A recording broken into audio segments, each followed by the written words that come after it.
Assalamualaikum warahmatullahi wabarakatuh. Alhamdulillahirabbil alamin. Allahumma shalli wa sallim ala sayyidina wa maulana Muhammadin wa ala alihi wa sahbihi ajma'in. Rabbi shrah li sadri wa yassir li amri wa hlul 'uqdatam min lisani yafqahu qawli. Wasadid lisani wa hlul qalbi bihaqqi sayyidina Muhammadin sallallahu alaihi wasallam. Subhanaka la ilma lana illa ma 'allamtana innaka antal alimul hakim. Amma ba'du. Alhamdulillah, puji syukur kepada Allah Subhanahu wa taala. Allah masih memberikan kita taufik wal hidayah untuk kita bisa hadir di dalam sholat berjamaah dan kemudian dilanjutkan dengan kajian majelis ilmu, majelis fikih. Allah memberikan kita taufik yang mana kekuatan itu hanya milik Allah. Hadirnya kita di sini Allah yang menginginkan kita. Berapa banyak orang yang rumahnya berdekatan dengan masjid akan tetapi sulit melangkah untuk ke masjid. Dan sebaliknya, orang yang rumahnya jauh daripada masjid, cuman Allah menginginkan kebaikan atas orang tersebut, Allah mudahkan mereka untuk melangkahkan ke masjid. Alhamdulillah, Allah masih memberikan kita nikmat ketaatan, dan nikmat ketaatan ini adalah nikmat azim, nikmat yang paling agung, dan Allah berikan kepada hanya orang-orang yang hamba pilih dan Allah cintai. Jadi duduknya kita di sini, kita bersyukur. Kita duduknya di majelis yang mana di sini mengingat daripada hukum-hukum Allah Subhanahu wa taala. Belum lagi kita di masjid, kita niatkan i'tikaf. Allah peniat sunnah i'tikaf di masjid ini ya Rabb dalam hati. Apapun aktivitasnya di sini maka dikategorikan jadi ibadah. Kemarin pembahasan fikih kita sudah lanjut, sekarang masuk pembahasan sunnah yang dilakukan ba'da sholat. Kalau kemarin sunnah di dalam sholat salah satunya ketika tasawuf akhir fil alamin innaka hamidum majid disunahkan ditambah doa.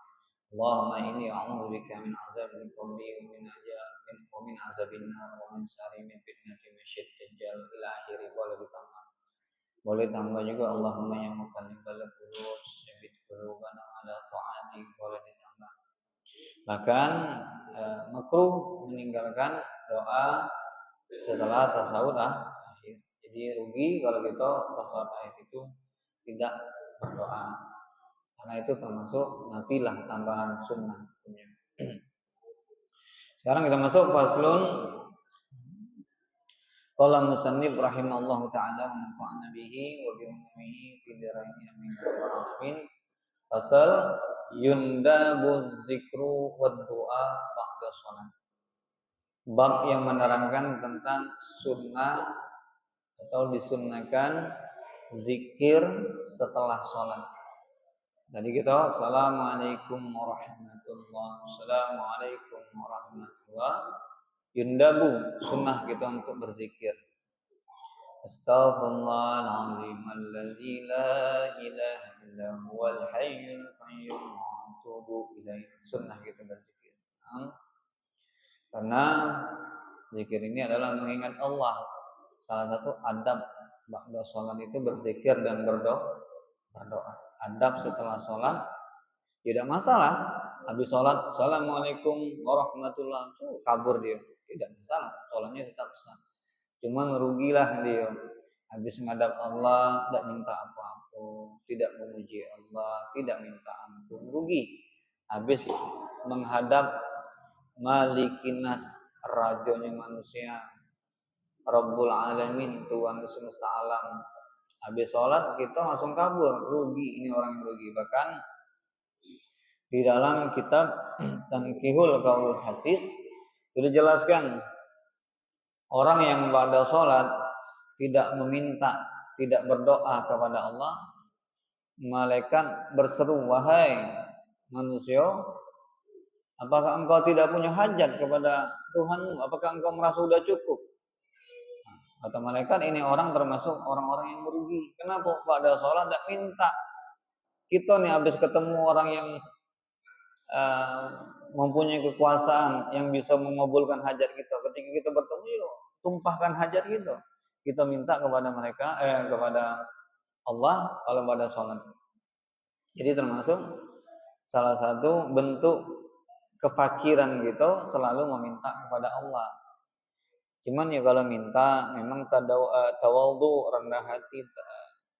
Jadikan kita rendah hati di hadapan Allah, merasa rendah, merasa fakir. Allah itu paling senang, semakin banyak hambanya meminta semakin senang.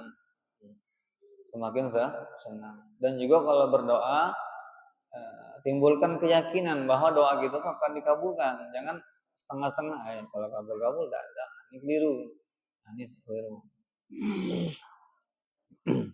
Jadi disunahkan zikir ketika pada salat. Kalau kita zikirnya banyak waridnya. Atau kalau pada maghrib lebih disunahkan lagi. La ilaha illallah la syarika la lahul mulku wa lahul hamdu yuhyi wa yumiitu wa huwa ala kulli syai'in qadir. Asyara marah 10 kali ba'da maghrib dan ba'da subuh. Itu sangat dipinta. Itu di dalam kitab Takrirat dijelaskan di sunnah-sunnah ba'da salat, salah satunya zikir la ilaha illallah la syarika la lahul mulku wa lahul hamdu yuhyi wa yumiitu wa huwa ala kulli syai'in qadir 10 kali dalam posisi kaki masih dalam keadaan duduk tawarruk, duduk tasawuf akhir. Belum bergeser. Kalau dia sudah bergeser, duduknya kayak gini, berubah. Ini dapat pahala zikirnya dapat. Cuman ada pahala yang dijanjikan. Itu tidak dapat. Contohnya, kalau di dalam hadis, di dalam kitab Tauhid dijelaskan, barang siapa yang ba'da salat subuh dan ba'da salat maghrib, duduknya masih duduk tawarruk, duduk tasawuf akhir, kemudian dia berzikir la ilaha illallah la syarikalah sampai akhiri 10 kali. 10 Allah akan mengangkat derajatnya, diampunkan dosanya. Kemudian dia pada hari itu tidak menemukan hal-hal yang dia tidak sukai. Kalau dia baca maghrib, dia tidak akan menjumpai dari maghrib sampai subuh nanti hal-hal yang tidak disukai. Kalau bacanya subuh sampai maghrib. Nah, cuman ingat posisinya dalam duduk tasawuf akhir. Nah, ini paling pahalanya besar, cuman jarang diamalkan. Tapi kita di sini alhamdulillah kita masih mengamalkan sunnah-sunnah. Sebagian masjid imamnya takut. Lagi jamaahnya kabur, gitu kayak gini. Diprotes orang pula kepanjangan gitu. Kalau nggak pergi bela makmumnya biarlah. Ala kulli hal, memang akhir zaman ini nanti sunnah-sunnah itu menjadi asing, aneh. Padahal hukumnya sunnah. Jadi jangan tinggalkan, karena itu penjagoan. Itu hadis. Nah. Kemudian ditambah lagi Allahumma ajarna minan nar 7 kan, sab'at marah 7 kali. Dalam posisi juga masih duduk tawarruk. Allahumma ajarna minan nar, Allahumma ajarna minan nar, Allahumma ajarna minan nar sampai 7 kali. Nah, nanti setelah itu baru Allahumma antas salam wa minkas salam ila akhiri. Kalau lagi Al-Fatihah boleh, apalagi ayat kursi. Jangan tinggalkan ayat kursi. Kalau mau cepat mendingan Al-Fatihahnya tinggalkan, jangan ayat kursi. Ayat kursi itu penting penjagoan. Ayat kursi itu penting penjagoan. Bahkan kalau kita dalam keadaan mau berangkat kerja, mau berangkat musafir, jangan tinggalkan ayat kursi, itu penjagoan. Mau tidur pun disunahkan ayat kursi. Bahkan kalau orang itu punya toko, kalau dia mau buka toko, sunnah dia baca Qulhu 3 kali, Al-Falaq, An-Nas, kemudian ayat kursi. Ini aman, dijago sama para tentaranya Allah. Kalau sudah bala tentaranya Allah, jago aman, kalah pampas itu kan. Oke. Jadi jangan sepelekan zikir-zikir ini. Karena di sini juga zikir ini mendatangkan ketenangan. Ala bizikrillahi tatmainul qulub. Dengan berzikir kepada Allah itulah, dengan mengingat Allah itulah hati kita bisa tenang. Hampah hati ini kalau tidak ada zikir. Bahkan di dalam kitab Risalatul Mu'awana Imam Haddad di situ yang mengutip kalam-kalam ulama, barang siapa yang tidak ada wirid, tidak ada zikir dalam hidupnya, bahwa hirdun, ini orang sama dengan kera. Orang yang tidak ada zikir sama dengan kirdun, bahwa kirdun. Kirdun itu kalau bahasa kitanya monyet, bahasa agak kerennya kera. Nah, jadi asal ada zikir lah kita wirid. Kalau saya nih jam segini salawan, ada istighfar tengah malam. Jangan tinggalkan. Ada suatu kisah pedagang roti, dia berzikir selama 30 tahun, zikirnya istighfar. Astagfirullahaladzim, astagfirullahaladzim, astagfirullahaladzim. Suatu ketika Imam Ahmad bin Hanbal, salah satu muridnya Imam Syafi'i, beliau ini pernah belajar sama Imam Syafi'i. Beliau ini lahir pada tahun 164 Hijriah. Dan beliau termasuk salah satu murid Imam Syafi'i rahimahullah ta'ala. Suatu ketika Imam Ahmad bin Hanbal ini hatinya gelisah pada saat itu. Dia ingin pergi ke suatu daerah. Kenapa? Tidak tahu lah hati ini gelisah. Pergilah dia keluar daerah dari tempat dia tinggal. Tidak tahu tujuannya kemana. Sampai di daerah tersebut dia bingung. Karena tidak kata yang kenal dia. Padahal ini ulama besar zaman dulu tidak ada sosmed. Jadi tidak kenal. Yang terkenal namanya Imam Ahmad bin Hanbal. Yang terkenal. Kalau zaman sekarang kan kalau ulama itu ini cepat viral. Foto, handphone namanya. Kalau zaman dulu kan terkenal Imam Ahmad. Cuma namanya orangnya tidak tahu. Akhirnya Muhammad pergi sampai suatu ke daerah tersebut, dia habis sholat dia istirahat baring, diusir sama petugas mas. Pergi, tidak boleh tidak di masjid ini. Anak ini musafir, ya biarlah musafir, pergi, diusir. Nah, Imam Muhammad tidak mau ego, tidak mau sombong. Kalau Imam Muhammad sombong, ente tahu tak anak siapa? Imam Muhammad bin Hanbal, anak ini ulama, cuma tidak mau. Akhirnya pergilah dia diusir, saking tawaduknya Imam Muhammad bin Hanbal. Mereka tetap merasa dirinya seorang biasa-biasa wae. Kalau kita nih, ente tahu anak ustaz. Imam Ahmad bin Hanbal mereka tawadu keluar dia. Sudah diusir, duduklah jadi teras. Diusir juga, jangan tidur sini, jangan duduk sini, nggak boleh istirahat sini. Anak ini musafir, cuma numpang ini, tidak boleh kata dia. Nah, ini kan ada juga lah masjid mungkin kayak ini, kalau ada marbotnya kayak ini kan luar biasa juga. Akhirnya pergilah Imam Ahmad bin Hanbal. Nampaklah orangnya dari jauh. Jadi tukang buat roti, pedagang roti yang produksi roti. Wahai tuan, Syekh, aku lihat engkau kayaknya dari jauh. Iya. Ya sudahlah. Dari tempat tinggal sih, tidak ada yang kenal. Ya udahlah. Yuk tinggal tempat saya kata dia kan bahasa gitu lah. Dia bawalah dia, tinggallah ke tempat tukang roti tersebut. Jadi Imam Ahmad bin Hanbal ini memperhatikan. Kok lainnya yang tukang roti nih lagi buat roti dalam keadaan aktivitas dia selalu istighfar, astagfirullahaladzim, astagfirullahaladzim, astagfirullahaladzim. Jadi Imam Ahmad bin Hanbal nengok. Harus ditanyakan, wahai engkau sudah berapa lama engkau melakukan zikir seperti ini, istighfar ini? Wahai saya udah 30 tahun anak mendapatkan istighfar ini. Apa sih kasihannya? Alhamdulillah tidak ada hajat kecuali Allah kabulkan. Semua hajat aku berkah istighfar ini Allah kabulkan. Kemudian Muhammad bertanya lagi. Terus hajat apa yang belum engkau temukan lagi? Satu lagi.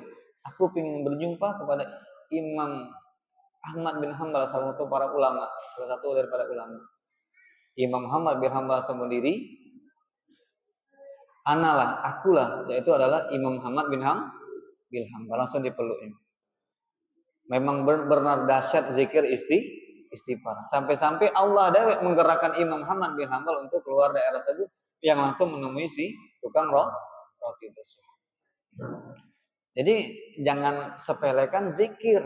Tapi ingat, ini kisah tukang roti ini 30 tahun. Kita baru seminggu. Ayo, Ustaz ini tidak ada.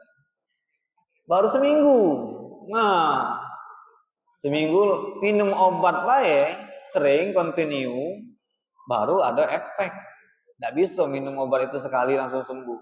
Bisa-bisa baik kalau izin Allah misalnya. Nah, cuman ya istighfar. Bahkan ada satu kisah nih tentang istighfar. Ada 3 orang punya masalah, datang kepada kiai, cuman dikasih amalannya sama. Istighfar, kiai, anak ini pingin punya anak, tapi belum punya anak juga. Kata kiainya, tolong kasih aku amalan. Banyak istighfar. Datang lagi sih kok, kiai, anak ini sulit yang rezeki anak ini. Banyak istighfar. Datang lagi sekolah lagi, kiai, kebun ini, sawit ini nah kering terus gini-gini, tidak panen-panen. Istighfar. Jadi istighfar ini luar biasa, mendatangkan ridhonya Allah, rahmatnya Allah dan kabulnya. Jadi jangan remehkan istighfar. Bahkan Nabi itu sehari istighfar, Nabi ada riwayat mengatakan mi'amaroh 100 kali, ada mengatakan 70 kah Nabi istighfar sebelum subuh. Dan bagi orang yang suka marah-marah, ada di sini yang suka marah-marah, emosi lewat, bangun tahajud tengah malam istighfar 1000 kali setiap hari. Tapi 40 kali rasakan tiap malam, ini orang agak akan merasakan ketenangan di dalam. 1000 kali itu sebentar. Cuman 100 kali putaran tasbih. 1000 kali. Satu putaran kan 100. Berarti kalau 10 kali 1000. Ada lagi satu kisah, seorang istri ini berzikir Bismillahirrahmanirrahim. Bismillahirrahmanirrahim. Bismillahirrahmanirrahim. Bismillahirrahmanirrahim. Tidak pernah lepas kata Bismillah. Jadi suami ini agak Bismillah terus, dikit-dikit Bismillah. Karena ini zikir, aku tidak mau lepas mengingat Allah. Jadi kesal suami ini, dititipkannya lah harta yang banyak. Ini duit atau emas lah ya, duit lah bahasa gitu. Simpan ya, kata suami kepada istri, disimpan istrinya Bismillahirrahmanirrahim, disimpan. Dikerjai suami, diambilnya, dibuangnya ke sumur. Kesal ya, dibuangnya. Aku nak nengok nih, kasihan kan apa zikir Bismillah. Mana duit aku yang kemarin? Kata suami. Ya baik, suami tunggu aku ambil. Bismillahirrahmanirrahim. Ada duit itu. Kaget dia. Terdiam suami, langsung menangis. Duit itu padahal saya buang di sumur. Karena polos ya, dengan yakin ya Bismillahirrahmanirrahim. Ada lagi duit. Nangis ya. Semenjak itu akhirnya suaminya ikut baca zikir Bismillahirrahmanirrahim. Bismillahirrahmanirrahim. Jadi, tapi cingan datangan keyakinan. Nah, kita ini kadang zikir koman kami hati kemana entah, tidak yakin. Nah, itulah kelirunya di situ. Banyak kalau kita mau kisah-kisah hikayat seperti ini tentang salah. Dan itu juga kalau kita duduk di komunitas, orang ini kalau kita duduk ngomong, kalau kita balik pasti juga gibah gitu. Gibah gitu. Kita tahu nih, saat ini kalau saya pergi pasti kita diomongin nih. Ada zikir di dalam kitab Lubabul Hadis. Barang siapa yang mau beranjak, mau berangkat, mau pergi di dalam rombongan dia, maka dia zikir Bismillahirrahmanirrahim Wassallallahu alaihi Muhammadin wa ala alihi wasallam. Maka Allah akan datangkan malaikat untuk mencegah orang-orang di situ untuk tidak menggibah dia. Jadi kalau kita duduk nih, ini kalau aku pergi saya diomongin ini, orang tidak ngerti diomongin ini, balik diomongin dia tuh. Nah. Jadi zikir ketika nak beranjak, Bismillahirrahmanirrahim Wassallallahu alaihi Muhammadin wa ala alihi wasallam. Berangkat ya. Baru apa? Assalamualaikum. Ini malaikat akan, ini dalam kitab Ulumul Hadis. Nah, ini ada hadisnya. Nabi ajarkan. Ada lagi suatu ketika zikir salawat. Si seorang petani ini dengan polosnya zikir sallallahu Muhammad sallallahu Muhammad sallallahu Muhammad sallallahu Muhammad sallallahu. Nah, jadi zikir itu tidak pernah lepas, sehari sampai ratusan, sampai ribuan kali. Ada suatu para ulama fuqaha, orang-orang fikih ini kan, orang alim ini kan terlalu detail. Wahai Syekh, wahai Bapak tadi lapasnya salah. Sholli alaihi bukan solu. Apa udah tahu lah antara ada kalimat yang salah. Jadi teman-teman Bapak tersebut. Akhirnya pergilah seorang ulama tadi. Ada lapas yang salah zikirnya. Jadi pas sudah pergi naik kapal, Bapak tadi ingat, "Oh iya ya, apa ya? Tadi aku dibenari. Dikejar, wahai Tuhan tunggu." Tidak sadar dia berjalan di atas air. Kaget ulama tersebut dikejar dalam, ini lagi naik kapal, dikejar dalam jalan atas air. Kaget dia. Berhenti Tuhan, saya ini mau nanya Tuhan, tadi lapas yang benar zikir salawat tadi yang mana? Tidak, engkau benar semua, engkau. Wah luar biasa. Jadi nengok dia berjalan di atas air, saking polos berkah salawat tersebut. Tidak, sudah benar Bapak, engkau benar, katanya. Kami yang salah, kami yang tidak punya adab gini. Itulah berkah tulusnya dengan salawat kepada Nabi Muhammad SAW. Tapi dengan tulus dan memang yakin. Ini banyak kalau kita kisah-kisah seperti ini. Yakin kita kepada Nabi kita Muhammad SAW. Barang siapa yang bersalawat kepada Nabi, Nabi akan kenal dia. Bahkan satu riwayat, namu dia sama bin bapaknya akan diantarkan kepada Nabi. Ya Rasulullah, fulan bin fulan telah bersalawat kepadamu. Kalau kita sering salawat, otomatis Nabi kenal dan namu ayah kita dibawa dan Nabi ke. Banyak kisah-kisah kayak gini. Jadi sunnah yo, indah zikru. Di saat kita zikir kisah-kisah para ulama, tanzilu rahmat Allah itu turun kepada kita. Ala kulli hal. Jadi jangan tinggalkan zikir.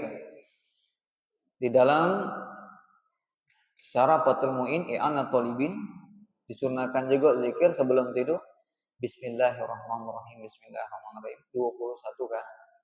Barang siapa yang sebelum tidur zikir bismillah 21 kali, dia akan dijaga. Rumahnya pun akan dijaga. Maling itu akan terhijab dari rumah. Sulit maling itu nak masuk. Entah gagal lah, entah hati udah berubah lah. Jadi jangan sepelekan zikir. Zikir ini ada efek yang luar biasa, yang sentrumannya langsung ke hati dan kepada Allah. Kemudian setelah zikir, Allahumma antas salam, ayat kursi, barulah subhanallah bertasbih. Subhanallah 33, alhamdulillah 33, Allahu akbar 33. Kemudian digenapi Allahu akbar kabir walhamdulillah katsiran subhanallah. Digenapi jadi 100. Ini hadisnya sahih di dalam kitab, dijelaskan juga di dalam kitab takrirat. Barang siapa yang ba'da salat dia berzikir subhanallah 33, alhamdulillah 33, Allahu akbar 33, kanat lahu, ini orang dosanya diampunkan walaupun sebanyak buih di lautan. Jadi jangan sepelekan. Cuman ada syarat-syarat. Harus jelas. Subhanallah, subhanallah, subhanallah, subhanallah. Pas 33. Kata ulama, guru kita juga ngajarin, kalau tidak tepat, kurang misalnya baru 30, tidak tepat. Kunci itu kalau riginya sih kok berbeda, tidak akan bisa terbuka. Nah, harus tepat 33. Dan jelas lapasnya subhanallah, subhanallah. Kadang itu mulutnya kami banallah, bukan subhanallah. Apa banallah ini? Capek tapi tidak dapat pahala. Alhamdulillah, biarlah pelan. Cuman gitu itulah, imamnya kadang takut ditinggal sama makmum. Biarlah kita beribadah gitu karena Allah, bukan karena manusia. Takutlah dibilang panjangnya. Alhamdulillah. Jelas, alhamdulillah. Nah, artinya segala puji syukur untuk Allah. Subhanallah, maha suci Allah. Jangan hamlah. Bukan alhamdulillah.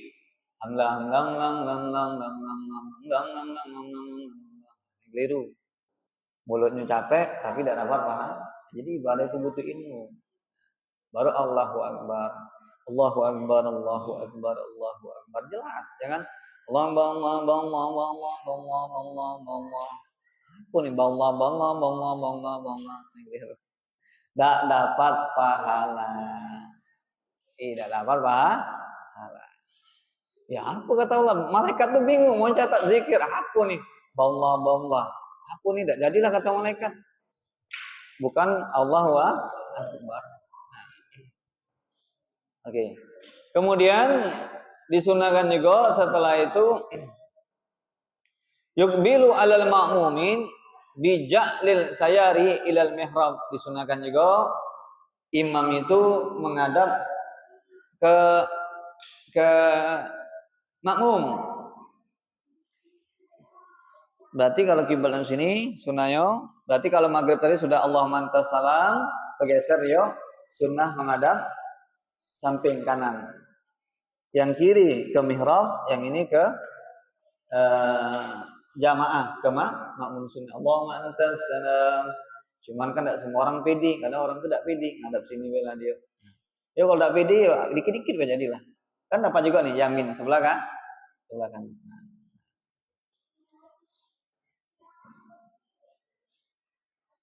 Sunnah itu ya, hukumnya sunnah.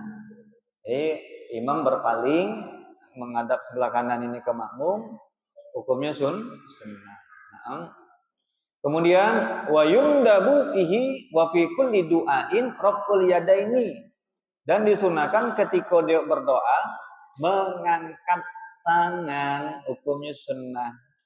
Ini bentuk kefakiran gitu, bentuk rendah hatinya gitu, bentuk lemahnya gitu. Kita ini seorang hamba Allah, hambanya Allah. Tapi kita masih mengklaim dirinya hamba Allah. Allah belum tentu mengakui kita sebagai hambanya. Nah, itu pula jadinya. Kita kadang ngaku-ngaku jadi hamba Allah. Allah udah ngakui tak bahwa kita ini benar-benar hambanya Allah. Nah ini lagi nih. Kalau gaji tasawuf disunahkan mengangkat tangan. Nah, mengangkat tangan. Sunnahnya sudur dirapatkan. Ini maknawi, kiasannya, kinayanya. Kalau itu dikasih tidak jatuh, tidak. Kalau memang dikasih tidak jatuh, dapat langsung. Sunnah. Memang ada beberapa keadaan disunahkan angkat tangan, doa itu angkat tangan seperti ba'dal berwudu. Rasulullah Allahumma ja'alni minat tawabin wa ja'alni minal mutatahhirin. Sunnahnya ngadap kiblat, tangannya diangkat sampai Nabi itu pernah ketiaknya itu nampak berwarna putih, saking putih. Kedua, ketika sholat istisqa berdoanya mengangkat tangannya tinggi. Jadi ada beberapa keadaan yang dimana ngangkat tangan itu disunahkan tinggi. Kalau doa ini standar ya. Begitupun juga kunut. Kunut itu tidak disunahkan mengangkat mengusap. Wassallallahu ala sayyidina Muhammadin wa ala alihi wasallam. Tidak disunahkan begini, langsung deh. Tidak disunahkan mengusap aja. Nah, jadi setelah ketika dia berdoa disunahkan angkat tangan, kemudian summa mashul wajhi bihima, dengan keduanya. Nah, setelah dia berdoa, sunnah dia mengusap dengan tangan ke sunnah. Kemudian mendatangkan dakwatul masyhur, mendatangkan doa-doa yang masyhur. Nah, yang waridlah dari Nabi kayak Allahumma inna nas'aluka salamatan fid din wa afiatan fil jasad wa jadatan fil ilmi wa barakatan fil rizqi wa taubatan qabla al maut. Ini doa-doa yang warid. Nah, hukumnya sunnah. Nah, cuman diawali dengan alhamdulillah. Alhamdulillahirabbil alamin, Allahumma shalli wa sallim ala sayyidina Muhammad. Nah, atau alhamdulillahirabbil alamin hamdan syakirin hamdan na'imin. Nah, puji dulu kepada Allah, pujian Allah dulu, sana. Baru diiringi salawat. Jadi alhamdulillah salawat. Itu tuntunannya. Alhamdulillah salawat. Setelah salawat baru doa. Mintalah apapun. Nah, mintalah apapun. Nah. Dalam hadis kullu doa, setiap doa itu mahjub, terhalang doa itu. Sampai kapan terbuka singkapnya? Hatta yusallu ala nabi Muhammad SAW. Sampai ada salawat. Jadi doa itu tersingkap kapan terbuka? Ketika doa itu didasari dengan salawat. Nah, jadi alhamdulillah salawat kepada Nabi baru doa. Nah, terserah doa. Allahumma jadatan zauja, ya Allah tambahkan aku istri. Terserah. Pakai bahasa Arab. Jadi istrinya bilang amin. Nah, atau nambah istri. Ini kan doa. Istri dulu yang mengaminkan. Ini kan artinya ini, karena istri tak tahu bahasa Arab, diaminkan juga. Padahal doanya. Nah, gue lihat.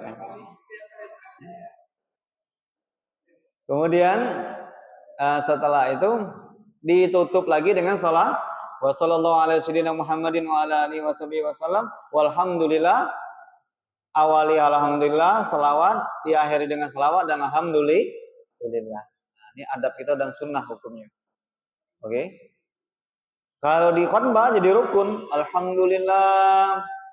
Alhamdulillahillazi hadana li hadza linatahdiya laula an hadanallahu. Jadi rukun. Allahumma shalli wa sallim. Salawat jadi rukun. Nah, hati-hati khutbah ini kadang kebanyakan khotib ini kalau dia ngambil dari Google kadang salawatnya udah kati.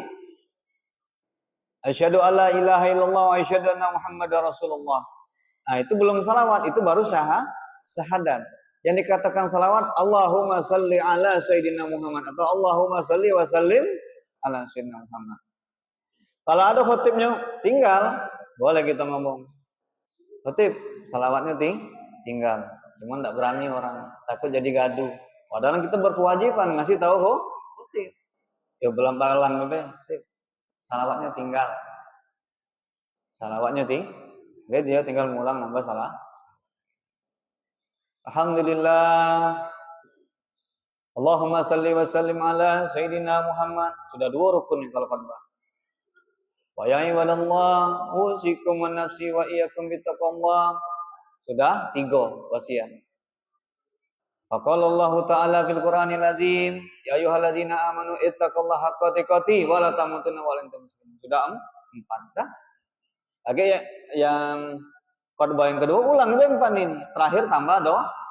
Allahumma fir lil muslimin wal muslimat wal mu'minin wal mu'minat ahya'i minhum wal amwat innaka 'ala kulli syai'in qadir. Rabbana atina fid dunya hasanah wa qina adzabannar. Sudah.